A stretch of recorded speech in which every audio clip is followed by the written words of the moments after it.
It's Pro Wrestling Summit. You already know what it is. Chris Dozer, how the hell are you today, man? Tatum, how are you, buddy? I'm fantastic. Well, that's good, buddy. That's good. You sound good. Everything's well, and we have a special report today. We're doing a bit of a special report. So, breaking news. We're gonna do a state of the AEW because we both watched the show and we're texting back and forth throughout the show last week, throughout Dynamite, and you and I pretty much had the same. The same gist of what was going on. So I figured that it was a good time to do a state of the AEW, do something a little bit different, just to catch people off guard and keep everybody on their toes. And it should be a lot of fun, buddy. I'm really looking forward to it. I cannot wait to bury this fucking product. Oh, man, and that's another reason why I wanted to do it, because I can't wait to hear what you have to say. But the absolute rage. We are so lucky. We are recording this a week after that show aired, because if we had recorded that day, I would have gone the fuck off for an hour straight. Oh, my God. They took 2 hours and 10 minutes of my life from me. They robbed me of that. You'll never get it back. Did you watch the show last night? We're recording this, by the way, on the 7th of November. So Dynamite was last night. I did not watch any of the show last night. No. Okay. All right. Well, it is what it is. You didn't really miss too much. I actually was. It more of the same? Yeah. I mean, pretty much a lot of the same stuff. So fucking painful. Yeah, it wasn't like a show to remember. The NXT show was from the 2300 Arena was way better. And it was. I had no doubts. Yeah, they don't have any doubts that was going to be shit. Well, a lot of people online were saying how they, were watching AEW instead of watching the NXT show, and I just didn't know why. You fucking morons. I really didn't know why. And, everyone's got their preference, and, I get it, but, I mean, I want to watch good wrestling. That's what I want to see. And it was kind of like a nostalgia show. I have given too many hours of my life to watching bad professional wrestling. Oof, to man. watch any more of it. Well, right, not tolerate it. Yeah. Now, let me tell you. Let's start off the rip. Right. So last Wednesday around 7:30, I'm like, I got nothing to do. What's on? I'm scrolling through the channels. I see AEW's on at 8 o'clock. I guess I'll fucking watch it. I've been bitched at for weeks now because I'm not an AEW fan. I'm not giving AEW a chance. Right, so this was AEW's chance for me. Right, I turn on the fucking show. Right, right off the rip. What do I see? I see Orange Cassidy trying to play straight man. The guy you've had go over as a fucking comedy gimmick is trying to be a straight man. Right. He got some room temperature promo that I'm supposed to believe is fucking authentic when I have absolutely no clue who he is or what he's doing. It's hysterical to me because you're so right. Like he's the Fonzie. He's Fonzie, right. And he's trying to be a Tommy Tough guy. I just don't understand. It's just not believable. This is so unbelievable. It's hysterical. And the beatdown happens, right? And then the fucking announce table botch was hilarious. Oh God, the Darby Allin. So then you have Darby Allin hanging in like a piñata, swinging in the air. This is supposed to be one of your pillars, and he's there hanging there like a matzo ball. What the hell are you doing to him? Oh my God, dude, it's so crazy. Just get cheers and beat the shit out of him. That's what you do to him. Fuck it. I would have just spun him. I would have spun him around. Right. I would have spun him around. Damn it. And I was supposed to believe that him and Orange Cassidy and like fucking 3 other dudes, random dudes in the locker room, come out and chase off Moxley's crew. Yeah. That's what I'm supposed to believe. I'm supposed to believe that, right? Yeah, well, that's another thing that we didn't really discuss. But why did Moxley's crew run? Like, I don't understand. Like, are you really afraid of those guys? Like, what? No, God, no. Like, They're what all the hell? vanilla midgets, for Christ's sake. Oh my God, it's so crazy to me. That's the first thing I see. That's the first segment, right? First segment. Then we go to that god awful Mercedes Moné segment. Oh God. Yeah, that's get a microphone away from her. Yeah. She shouldn't hold the microphone at all. Her promo skills are atrocious at best. Hey, let me get this straight. All the fucking talent you have as far as females go, the best we can do is Camille on TV right now. Yeah, I mean, again, and to have 105-pound Mercedes like bossing her around, like what the fuck is this about? What is happening? Like she can eat you. I'm so confused. Sure she's had turds larger than you. Oh my God, man! It's just it's so bad. And then let's not even talk about Adam Cole. Oh my Jesus! I love. So I would literally watch Adam Cole in NXT, right? And he never had a bad match on TV, in my opinion. Yeah, no, I can't remember a match that he had that was bad. No. And he wrestles this match with Buddy Matthews, who's really good. Like on paper, this match should have been the match of the night. What the fuck did I watch? It's first match back. I guess he's testing out the ankle. Like, not a problem. Look, we can work that into the match, and they did. Right? And they start fucking trying to pick a pace, and like the pacing was so fucking off. It was terrible. You could feel like the crowd was dead. By the way, the crowd was like you might have well executed them live for the first segment, but they were dead. And when they tried to get back into it, like they would cut them off intentionally. Like it seemed like it was weird pacing the match, and then fuck finish, whatever, yada yada yada. Cole does the fucking Panama Sunrise, and no sells the ankle. He comes off the second rope multiple times during the match and does not sell his ankle at all. Like, I just... What am I supposed to believe? Like, he spent all match watching the ankle, working the ankle. I just don't understand. He sells the ankle for the other parts of the match, but the parts of the match where he's supposed to sell the ankle, he does not. He doesn't sell the ankle at all. It's like, no, like, what are we doing here? No coherence. It's so bizarre. It's so fucking bizarre. And you have two good high-flying, high-spot guys wrestle a ground-based match. It's like a square peg in a round hole for me. It didn't do anything for me at all. It didn't do anything for Buddy Matthews losing that match. Nope.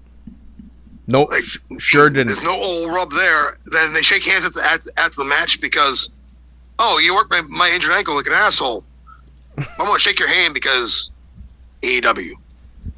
Well, it wasn't any better last night with Adam Cole versus Malachi Black. Come on. Like, Black should be a fucking monster. What is he doing? Yeah, they, I don't know, man. I mean, they, like, hugged each other after the match, and, Malachi... I fucking quit. I fucking quit. I'm never going to watch that goddamn show again.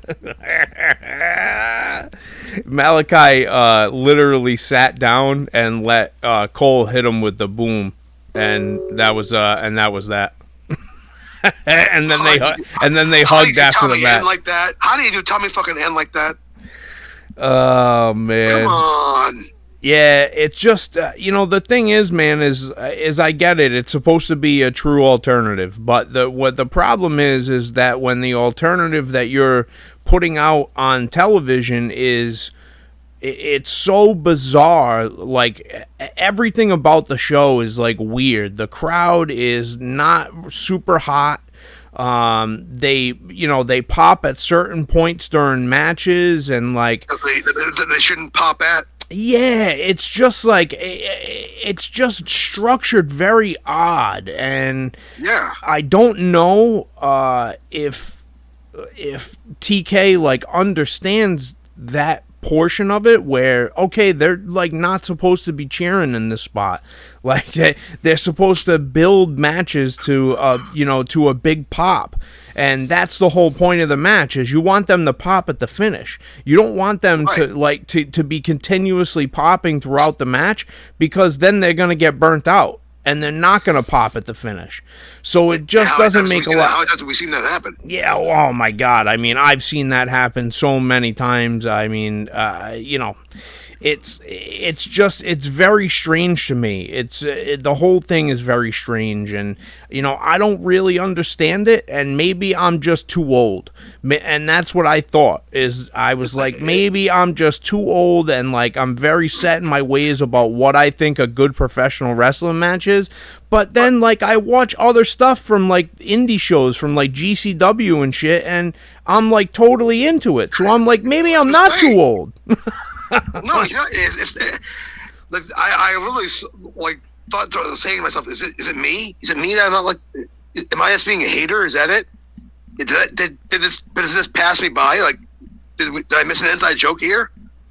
Am I being ribbed? Yeah, and then like, but then you think about it and you're like, no, it's not me. It's not me. It's genuinely bad. I have an alternative. Go outside. Find a branch, snap that bitch off, right? Find the sharp end, jab the sharp end into each one of your eyes, then go watch this program. Then you can be genuinely entertained at anything you hear. Oh man, it's it definitely is a very, very difficult watch. I desperately want it to succeed. Well, like, yeah, because it's good for the wrestling business for WWE to have competition, but they're not competition, dude. It's not competition to WWE. You can't even say that it's competition, because it's not. It doesn't even take itself seriously. They are in two different fucking universes. They're not even on the same planet. They're in two totally different universes. One wants to tell coherent stories, and the other one wants to put the best matches on paper in the ring, but not really, because that's not what happens. No, and my other text to you during this time was the glut of talent they have, right? Oh, it's insane. The amount of talent they have is like a king's spoils. This is the best they can put out? It's insane, the amount of talent that they have. This is what gets TV time. Yeah. I mean, I can't disagree with anything that you're saying, man. Like, literally nothing. I can't. Let me go to the hammer spot, right? All right, and you made a very salient point, right? You said, "Where the fuck is Tony Khan when all this is happening?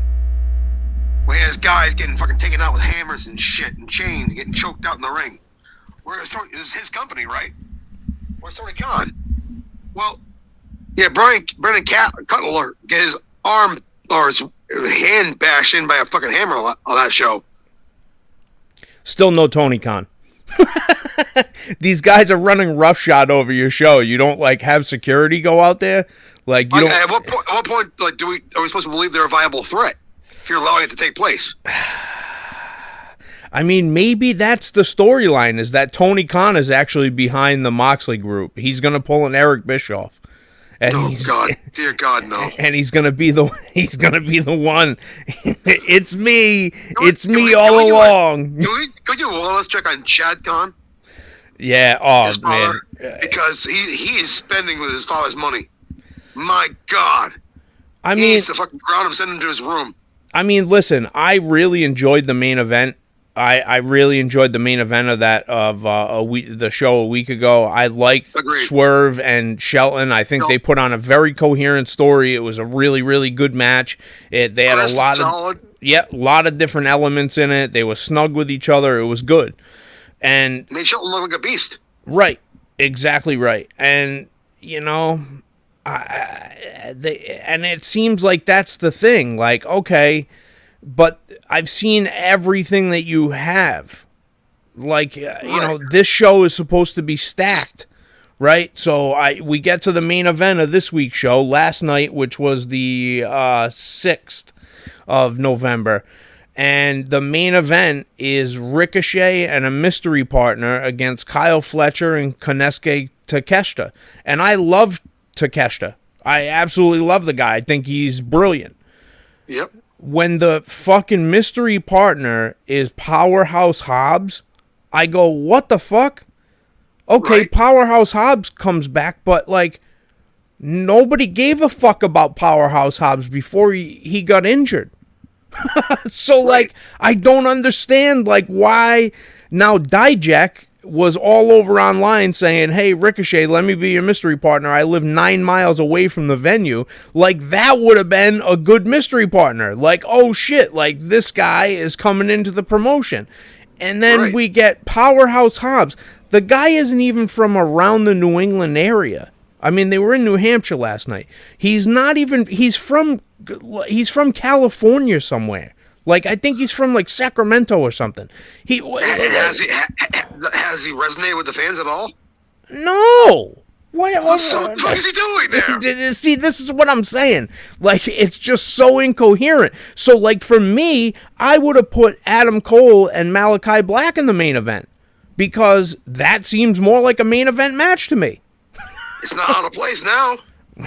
It's just, it's bizarre, and the pacing of the shows is bizarre. It's wonky. It's exactly right. Yep. It's wonky, and it makes no fucking sense. It don't make no sense. God damn them! They stole 2 hours of my life. All right, and then top of that, top this all off, right? The minute was just to get to Bobby Lashley, right? Yep. Okay, they introduce him. Okay, cool. Do you have any confidence whatsoever that WWE couldn't use him, that Tony Khan could, and would use him correctly?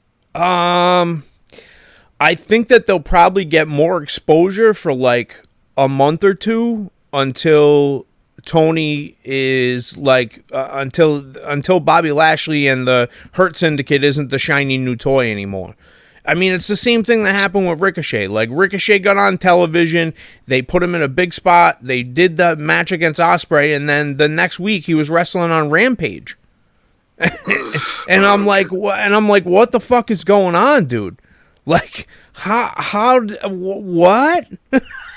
Listen, I honestly, I walked in with no expectations, and I'm the guy they're going for, right? The casual viewer that watches WWE's fan WWE, WWE mark, whatever. I gave them 2 hours, 10 minutes of my life that took me in. They could not do it. As a matter of fact, I walked away from that show more pissed off than I was when I sat down. Well, so I mean, I don't blame you. Not even a little bit. I don't blame you. Bastards who pay for tickets to go to these places. Well, that's the other thing that I wanted to bring up. So, oh my God. So, they don't sell a lot of tickets to their live shows. They do these 10,000 seat arenas, right? So, like last night was at the SNHU arena in Manchester, New Hampshire, which is it's a 10,000 seat arena. They did 2,500 people. Oh my God. So, like, from an optics standpoint, when half of the place is, it's dark, empty. It's just not, and it's empty. Like, exactly right, it's empty. Like, when you do 2,500 seats in a 10,000 seat arena, like, why wouldn't you go somewhere else that's a smaller venue that's going to look like it's packed? I mean, there's a big New Hampshire pavilion that's smaller than that. I mean, there's plenty of places you can go. Plenty of places that you can go. I mean, dude, do a rec center. For Christ's sakes, like, run a gymnasium. Like, fill up a gymnasium of 2,500 people. Block out seats because you don't want to see empty seats on television. Right, exactly right. And you push everyone over from the hard cam side to go sit over in the seats where it's visible. And they don't show the hard cam side at all. But not only that, the ticket prices, right? So they announced this week that it was like, I don't know, part of like the voting thing or whatever, like, oh, go vote, we don't care who wins, but we're giving 40% off of every ticket available for the rest of the year. I'm like, dude, you're giving away tickets for half price? Like, someone should shoot this man. Like, he's giving away money. Like, what the fuck? Like, how do you do that? And not only that, but some of these guys are getting paid fucking huge money. Like yeah. they're not getting paid a small amount of money. Like Chris Jericho's, 50, he's got to be like 53, 54 years old. He's getting paid millions of dollars. What do you think? He didn't pay Edge a shit ton of money too? Of course. Right. And Bobby Lashley. You don't think Swerve is making a shit ton of money? Bryan Danielson, Claudio, fucking Moxley. Like, all these guys are fucking making huge dollars. Not only that, but just think about all the other people who he's paying. And it's no cut. It's no cut contracts. So like he'll just let your contract expire. He's not gonna cut you. So like, where's Miro? I mean, I can't even tell you the last time that guy was on television. What the fuck is happening? Like, is this what I'm talking about? Like, this is my fear. This is WCW all over again. The thing about it that doesn't make it like WCW is that this guy has a shit ton of money. So, like, I don't think that the money is going away anytime in the near future. But how long until his dad is like, hey, bro, you've spent like $100 million of my money, and like, nah, you haven't brought in like half of that. And I mean, I get it. They signed a TV deal for like $190 million a year or whatever, and like that's cool. But like that covers your wrestlers' salaries. That's not including what it costs to run a show, which you've already guaranteed to them. Right. It's not like a positive net. No, you keep pissing money away on free agents. Like I get why you get Bobby Lashley. I totally do. But where does he fit in there? Where does he fit in with any of those people? Well, I mean, he's by far the most like he's gonna be one of the biggest guys on the roster, right? In terms of size. I mean, Powerhouse Hobbs came back last night and he's fucking yoked out of his mind. Like, I mean, he has got fucking muscles on top of muscles, but nobody really cares about Powerhouse Hobbs. He wasn't like in a hot storyline before he went away. That's what I'm saying. Like, I don't remember there anything being about Powerhouse Hobbs besides him getting injured. Right. And I mean, listen, the guy's like I like Powerhouse Hobbs. I think he's a pretty good worker, but like nobody gives a fuck. They don't care. It's not main event spot worthy. It's not like it was, my mystery partner is Will Ospreay. Right. Like, okay, right. then that absolutely is the main event spot. And he already has heat with the Don Callis family. So, like, Will Ospreay coming out and being Ricochet's tag partner makes a shit ton of sense. Kyle Fletcher there? Yeah. Right, and Takeshita. It makes perfect sense. It would have been excellent, but again, there's another guy who's getting paid a shit ton of money. I mean, let's not even talk about MJF, who's getting paid an ass ton of money to work a part-time schedule. Like, it's just not be on TV. It's just bananas to me, dude. It's fucking bananas. It's like, how much are you paying? And not only that, but then you get Kenny Omega making his return in New Japan. He showed up in New Japan this week to confront, like what? He's an AEW wrestler. Like, you've wasted his return on going to New Japan. And like, I get it. Kenny Omega has a ton of history in New Japan. I totally get it. But you don't burn a huge fucking return like that for him to go and show up in another company. That's a slap in the face to Tony Khan. It's just fucking, it's bananas. Bananas. Slap right across his forehead. And I don't get it. Fucking real, dude. I do not get it, man. I think about it, and I think about it, and I think about it, and the more I think about it, the more I don't understand it. And, I feel like I have a pretty good, like, idea of what the wrestling business is, based upon I thought I did as well, but apparently I don't. I mean, based upon my, my history, like, I think I know the wrestling business a little bit. And then shit like this happens, and I go, am I, like, that inept?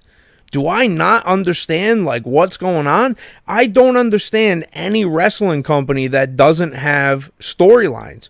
How do you hook people in? How do you get repeat if you want someone to customers? write storylines for you, I will write your storylines for you for the next 3 years. That's what I'm saying. Like, it's Give not me that. $100,000. It's not that difficult. Like, I can write what I said before when I do the podcast with knowledge. I said, listen, I will write the storylines for you. 60 G's, baby. 60 G's. I will write the storylines for you, and I will increase your viewership by 5 to 10-fold within a 6-month period. If you have coherent storylines, people will come back to your product because they want to see the story. Watch your show for the stories. Right. You don't want. Listen, if I want to see just good matches, I'll go to my local indie promotion. Right. Or I'll turn on New Japan. Right. Or I'll turn on New Japan, where I can't understand what's going on anyway because I don't speak the language. Exactly. So, like, I can follow along kind of with what's going on, but even New Japan has stories that are pretty coherent. They do. They do. So it's like what do I do here? Like, and the thing is like, when AEW first started, I did not feel this way. I was like, wow, this is a fucking true alternative product. This shit is fucking good. This is good. Right. And I became invested. Yes. I was invested in their product. I said, this is fucking great for WWE. It's great for the wrestling business. These guys are getting a chance to fucking work on television. They had homegrown stars. And what has happened? Their homegrown stars have turned into, unless you're an ex-WWE guy, we don't give a fuck about you. Right, we're not gonna push you at all. That's pretty much what they've done since they started signing like the bigger names. Like, listen, I thought Edge was gonna be a huge net positive for them, and then he went and dove off the top of a cage at 50-something years old and shattered his fib tib, and like that was the end of that. You know, that's Mother Nature telling you that she was right. But like, what galls me is I'm the person that's trying to get in, right? I'm the person that's trying to draw in, right? Casual viewer, right? And you lost me for good. I'm done. I'm not giving them another fucking minute of my time.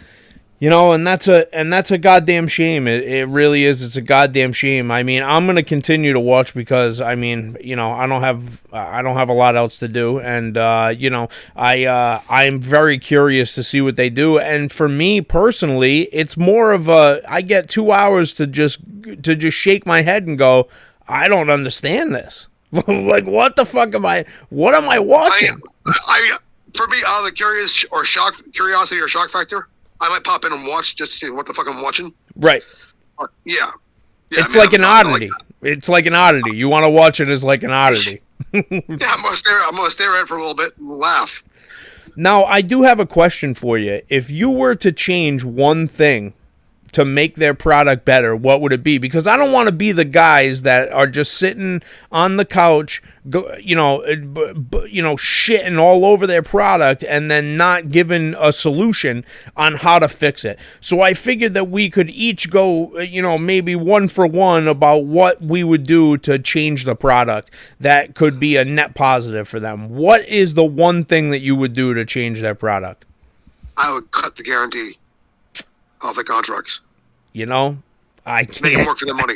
I fucking can't disagree with you at all. It seems like there's a bunch of individuals out there wrestling for themselves. I can't.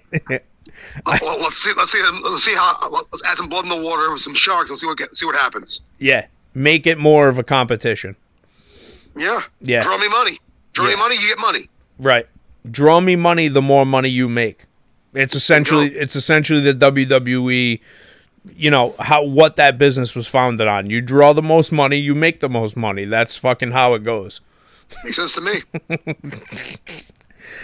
Now, would you cut a lot of guys from the roster? Like, day one, if you were to take it over, would you just walk in and go, you're cut, you're cut, you're cut? There has to be cuts, right? Yeah. There has to be cuts. Mm-hmm. I would definitely sell off what I could of ROH to an interested buyer. Interesting. Because you're not using that product right, and it's not doing that product any favors. If you leech from that talent pool and do that, and it's just more money out of your pocket, I'd sell off and get what I could for Ring of Honor, cut ties with those guys, and then I'd literally, see what I only have, 5 hours of television per week. 7. Go from 7 hours of wrestling a week. Oh, no. 5. I'm sorry. It is 5. 2 and it's okay. 2 and 2, and then the hour of Rampage. So yeah, Rampage. 5. Yeah, right. So I would literally, see what I have from that pool, and devise my next 3 years with the storylines from there with guys I want to book, and guys that deserve to be booked, and females to be booked. I mean, come on, there's a lot of female talent on that roster. There's no reason they should only have one female segment. Yeah, see, I would create a new show. I would create an all elite women, and I would do a complete. I would do a complete show with the women. That would draw money. It would definitely draw eyes, and it would definitely draw money. Providing that we don't see, sandbagging turds. Well, the thing is like, I think Mercedes could draw money if she was. I said sandbagging turd. You immediately went to her. Well, so that was bad fucking test. I mean, That's exactly what I meant. I mean, I'm just saying, man. I mean, if the shoe fits.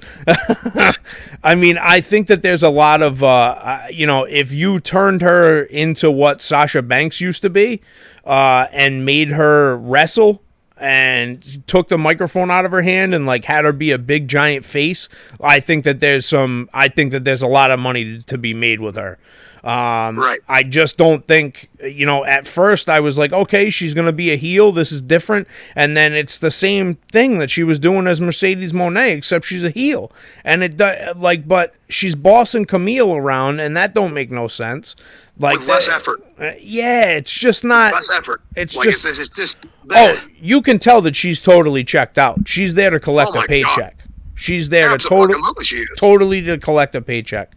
And if Tony Khan's gonna keep shoveling the money down her face, she's gonna keep doing that shit. Correct. Exactly right. Her bread's on both sides. She don't give a fuck. She's guaranteed money no matter what she does. And she can walk out there and take a nice big fat turd in the middle of the ring, which she usually does. And just think of the sponsors that they would get from an all-women show. Right. I mean, the money would come rolling in. And there's a ton of women on that roster who are really good. The Statlanders, the Willow Nightingales. I'm not a big Thunder Rosa fan, but like, Thunder Rosa. Where's Ruby Riott?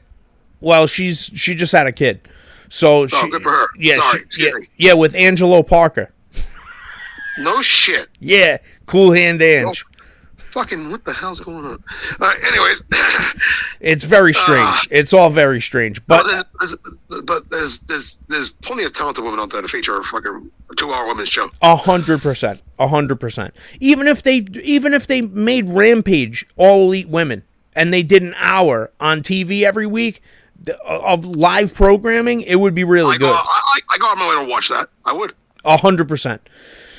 Well, I'm not totally against cutting people. I would walk in day one as well and cut a shit ton of people. Like I would really focus on the homegrown talent. I wouldn't have a lot of WWE guys there unless they were a net positive.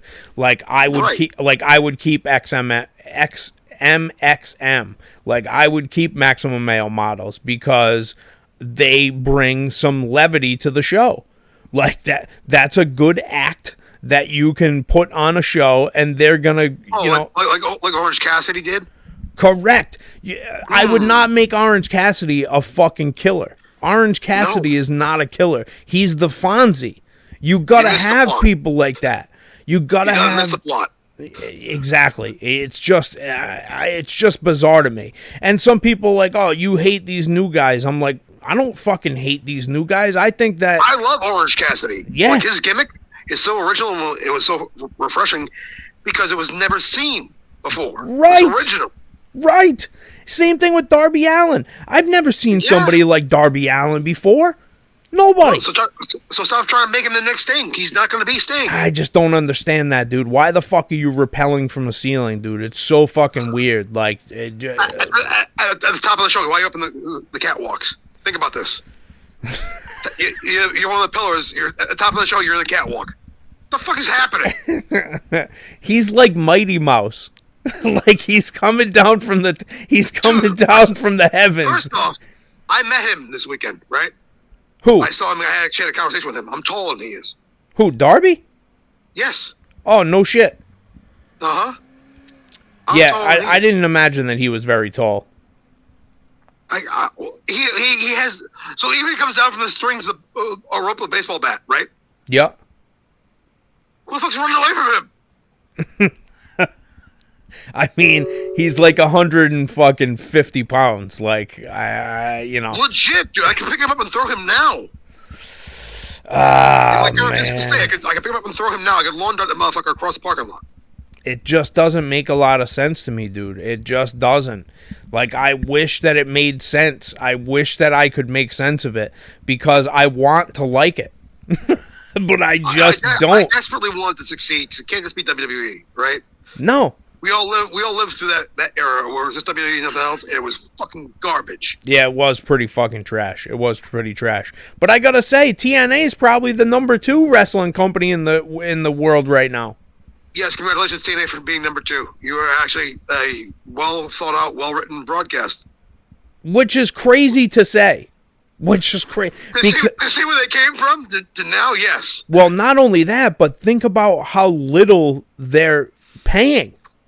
Like this company doesn't have millions and millions and millions of dollars to spend. They're doing it with like grassroots people. I love guys like Moose and Eddie Edwards and fucking, you know, the ex-WWE guys that they took are the right type of guys. The Brian Myers of the world, the fucking Matt Cardonas. Like, it is brilliant to do that. And what do? They let their talent work outside projects.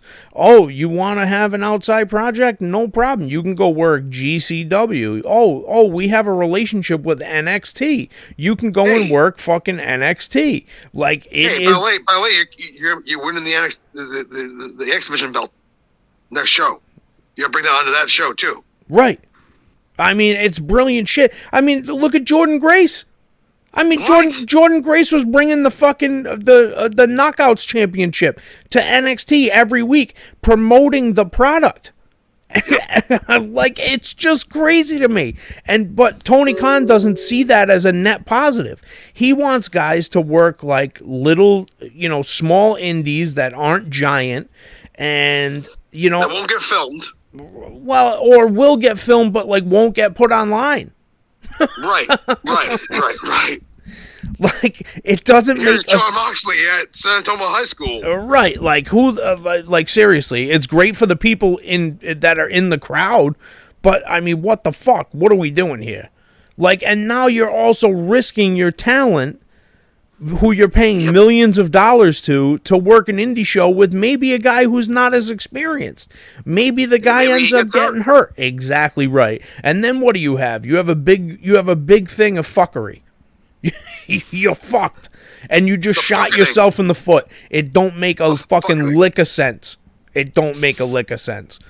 But I totally agree with you. I would cut the guaranteed contracts. I would cut people from the roster. I would do a women's show. Like, these are things that I would definitely do as well. See solutions. We're not just providing the shit talking. We're providing fucking solutions on how we would change it, because, you know, we kind of know what we're talking about a little bit. We're not saying that we're like fucking, you know, the smartest fucking guys on the block. We're actually two pretty fucking, you know, half stupid people, but that's not the point. Yeah, but that's not the point. Like, if we can see it, how does a millionaire not see it? How does he not see it? I just don't understand. It's his job to see it. It's not our job to see it. It's his job to see it. He's too close to it. He has to be. He has to be too close. He has to pull himself back. Crazy. And not only that, but why does he have no help booking? Jesus Christ! Who told him to book shows? That can help him book. Why is Bryan Danielson not booking shows? Why is Christopher Daniels not booking shows? Right. Thank you. Another one. There's another guy. Well, you know, Colt Cabana. Why is he not booking shows? Like, come on, man. Come on, Tony. You got to do better. Shit. Anyway, this has been Pro Wrestling Summit. You already know what it is. we've gone our allotted time. This is Wrestling Mondays, something a little bit different for you guys. We'll be back to regularly scheduled programming next Monday with our top 10 lists, and we got a couple of doozies coming up. Top 10 finishes and top 10 most painful moves to take. It's gonna be a fucking hell of a time. Chris Dozer, it was great to hear from you again, buddy. I'm glad that we were able to get this done, and I love that we're doing this together, and the crowd seems to dig it. So we're into it, man. We're into it. We're into it deep. We're into it deep. But make sure that you reach out to us on Instagram at good.villain.media, also at Pro Wrestling Summit RI. And until next time, have yourselves a fantastic day. Peace.